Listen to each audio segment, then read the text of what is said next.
So welcome back to a new video. My name is James, and today we're going to be learning how to build organic things in Minecraft.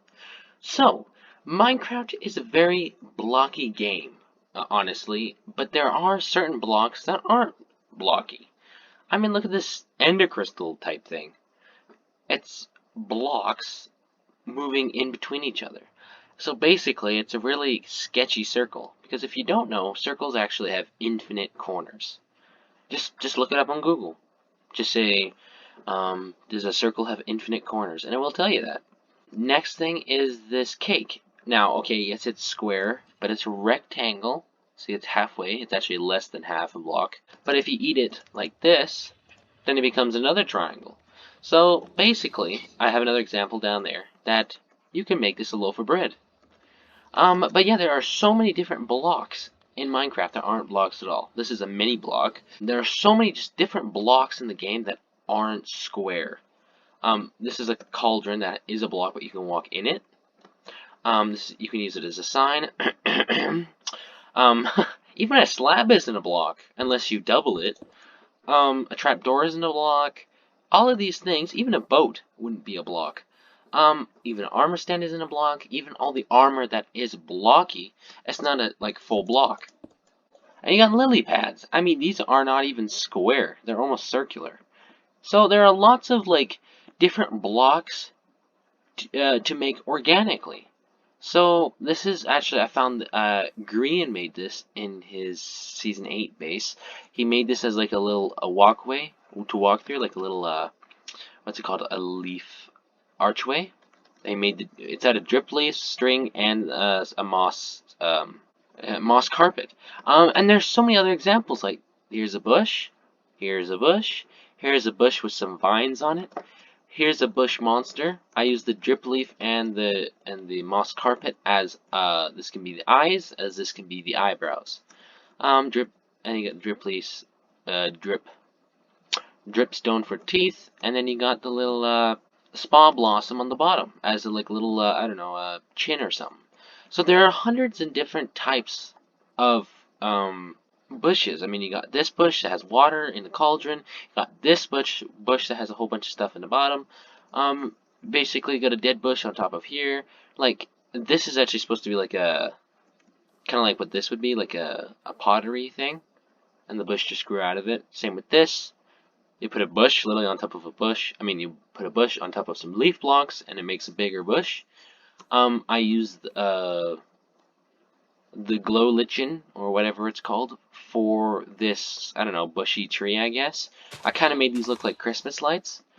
And you got a normal one, and then you got one that's for older style houses, I guess. And then these could be little moss people. See the two little eyes, and then the face, and then the half mouth right here. Same with this. This guy could be two eyes in its face right here, and its body. And then you got you got sea pickles, which you can put on top of an actual bush, and make it like it's growing out some more, or gives it less of a blocky texture. You can make another moss person like this, so the two eyes, the face, and the arms. And then, so talking about organic things, you got these little caterpillars. These are little banners that I made. It's really simple how to make it. Yeah, so this is like a mushroom caterpillar, same as this, and that one. And you got normal caterpillars. Yeah, these are basically, they're kind of blocky, but they have really good shape to them. So instead of it being like this, which kind of looks unproportionate and doesn't really make any sense, then you make it proportionate where it looks right. And look at these. These are the, what are the little antennas? Let's call them antennas. But they don't connect. And that is where your imagination takes over. Once you use your imagination, it looks really, really good. Yeah. So this is the example of the little pieces of bread. Sadly, you can't orientate it. So if I eat this, it goes that way. But if I place it like this, you still eat it that way. I wish these could be orientated. Yeah. The same with, you can put caterpillars on walls. So let me take a banner here. Let's take this one and put this here. Ooh, that looks. Oh, hold on a second here. There we go. Now I can literally just put the face here, and it looks like he's on the wall. So that's very interesting. So that's one of the ways to make organic things in Minecraft, using blocks, slabs, and stairs, and other non-blocky items. For this guy, I literally used sea pickles for his antennas for different results, for different textures and stuff. Um, the I think maybe the four things you need to learn about building is variety, like variety in your builds, texture, and a theme. So this is a Venus flytrap that is kind of, and I guess it depends on your monster or whatever you want to build. It has to have an expression. Depends on what it is. So this is a Venus flytrap that I made, and it's mad because it's tilted over and watching. It has its teeth nice and wide. Like you can use end rods for this, and it works still pretty well. Yeah. So like I said, so this is an organic creature. So basically, it has a facial expression. Check. It has variety in its blocks. So I got wool, and then I got the mouth, which is red with a little bit of terracotta in there. I got a whole bunch of concrete, and then I got mossy and cobblestone like stairs and slabs to give it some variety. So when you look at it, it's not just plain nasty light green. You can also put dark green in here too, or like the normal color green. And another thing you have to learn is how to make the build move. That's actually really difficult, and it takes, I could definitely say it takes hours, because this guy is looking this way, and I guess his vines are stretching out this way, so he can grab something in its grasp. So it's curled, but it is orientated this way. And this is another plant, which is my carnivorous flower. So, it looks menacing and angry because of the face. Because of how the teeth are placed and its little tongue right here. Um, and how you can tell it's a sunflower is black in the center, yellow on the outside. And I also gave it variety. So instead of giving white blocks with white stuff, I used diorite with end rods. So it blends in quite well and differentiates themselves between the really dark materials. I also gave the dark material some texture, so they can differentiate themselves but mix in very well together. Same with the flowers themselves. You got wool, you got yellow concrete powder, you got normal concrete, and the base down here is made with obviously leaves and jungle leaves. You got mushroom blocks and different types of terracotta and brown concrete. It's just using a variety to make it generally look better. So I got a few examples here. So what do you think this looks like? Since I built it and I know what it is, it's a snake. Now it looks pretty ugly because it's just made out of wool, you know. But you get the general shape. Now it's very important when you're sculpting, let's say animals or plants. You don't want to make it look blocky. You can want to make it kind of look organic. That's why it's called organic. So let's give an example here. This is a very rough way of doing things, but if I put something here, actually let's use the same thing, that kind of looks off. The mouth is supposed to be straight this way, not curved. If I give it another lip, it looks disproportionate and it's starting to look a little blocky. If I made this completely square,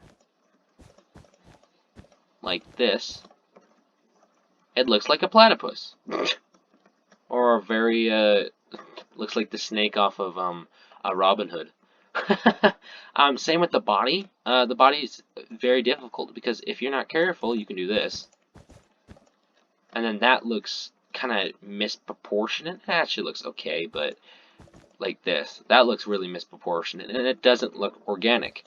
So in an organic sense, every single block counts. So let me decorate this guy a little bit more and show you what I mean by using slabs and other types of things. Ta-da! So here you go. This is a variety. So in a normal organic build, basically there are a lot of themes. Um, there are a lot of things to do to make an organic build really great and detailed. So I'll give an example. So this guy has variety. So I use raw iron as scales. So as raw copper, I also use the granite, the slabs, the stairs. I mixed it all the way around. I even gave the thing little like bumps and I guess like little jagged edges on the top. I made the tail go to a really thin peak like this.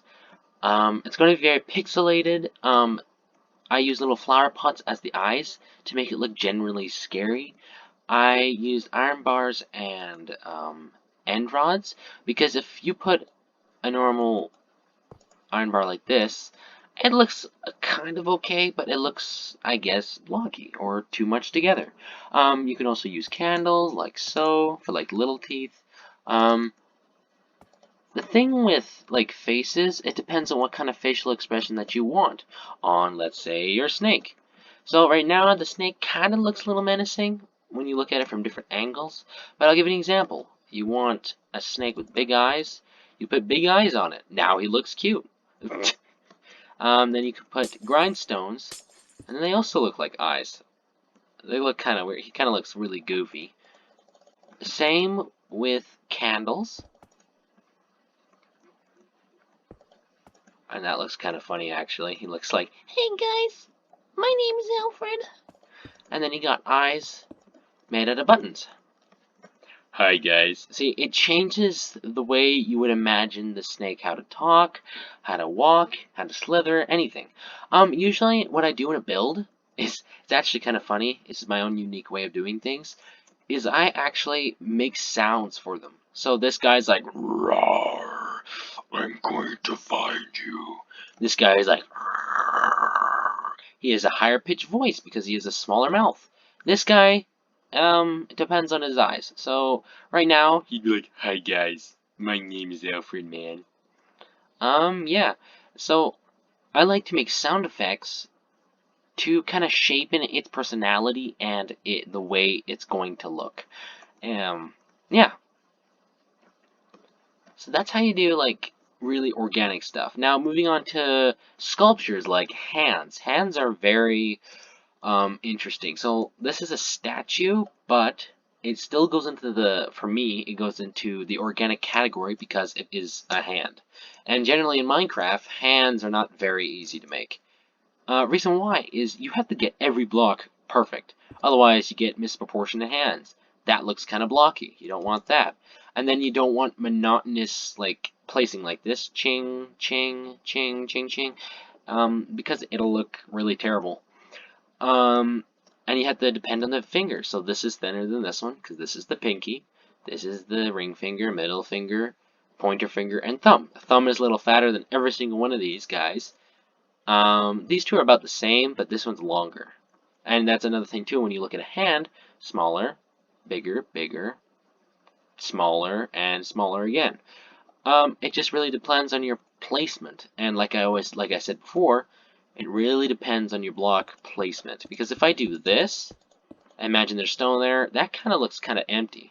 So you have to replace it with stone. So I'm also going to detail this with stairs and slabs, and I'll show you how it turns out.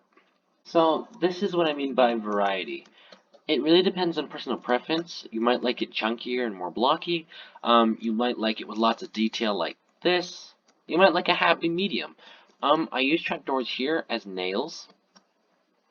Yeah, so most hands don't usually, like, spring out like this. This is actually supposed to be right-handed. Yeah. You can also add more variety by adding more, like, different types of blocks. So you got your cobblestone, you got your tuff, which now works very well, actually. That looks very misproportionate. There we go. You can also use gravel, which works. It's just obviously it's a gravity block, so you got to be careful where you place it. Of course, you can place string underneath it so it doesn't fall, if you're comfortable with that, anyways. Yeah, that gives it lots of variety, but sometimes there's a thing called too much variety, but it really depends on personal preference. So I could change these nails, instead of being brown, I could change them to any type of trapdoor I want. Basically anything. Next thing is the fog effect. You've probably seen this in so many other YouTubers' videos. Grian, Mambo, B00, Impulse SV. They are very master builders of what they do. Even though it's a different theme, there are different ways to build in Minecraft, and some builders do it in other ways. So back to the fog effect. The fog effect is basically a very simple tool to use in an organic structure. So a fog effect could be used for like a hand. A hand could be coming out of the darkness and reaching for the sky, or being released from whatever evil or nether or something like that. Yeah, so that's what the fog effect is there for. Just to add your builds and make them more, I guess, creative. So this is have you ever seen, if you've ever seen Star Wars, you know that big plant thing that's in the ground? When Jabba the Hutt's gonna throw them in the ground? I made another version of this, but basically, for my storyline of building this thing, it's a giant nether plant that kind of looks like that. It has weird properties, so it like defies gravity, so it lifts upwards.